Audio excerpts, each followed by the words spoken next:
I remember watching Nightmare on Elm Street, and your performance was so like I was just talking to Michael Bean. You know Michael Bean? Yeah. And I was talking to him, and I was like, I remember certain actors, the movie stars, where their performances were so subtle and real and not trying, and they just seemed like a real person.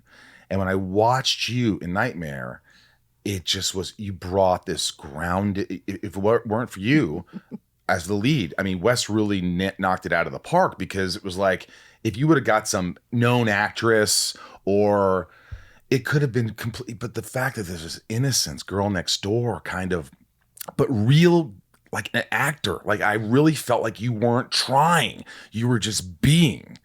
And what a compliment. Thank you. well, I swear, Yeah. I mean, I think everyone thought that. I think that's why it still ranks as one of the best movies ever. I mean, Nightmare on Elm Street is one of the best ever. That's why it's right across from you, and that's not intentional. Well, Wes, wrote such a great script because I don't know how he had this ability, but he was probably 40 at the time, maybe, when he did Nightmare on Elm Street. But he just had this way of getting the lingo and the way that kids talk to each other. It wasn't perfect, because there were some lines I remember we rolled our eyes like, oh, come on, Wes. Kids Right. don't talk this way. But in general, there was this casual back and forth that was really, great. That's why he was such a good writer.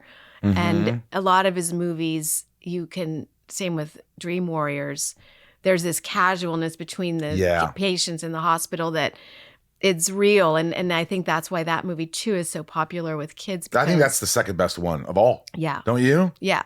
It really people is. aren't trying to get out information. You're not trying. And so as an actor, you just, I was as close to Nancy as I possibly could have been, and I have a feeling Wes saw that in me, and he's like, well, let's just match this girl who seems to be just like Nancy. And we were very similar people. How many auditions did you have for that? I think 2. One with Wes? Yeah, one just reading, and then one with Wes. I mean, they didn't have a budget, man. They didn't have any money. So I think that it was just like, we're gonna pick 10 girls, and then Wes will come in and he'll pick the lead. It wasn't Let's move on. Let's move on. We're not gonna belabor this.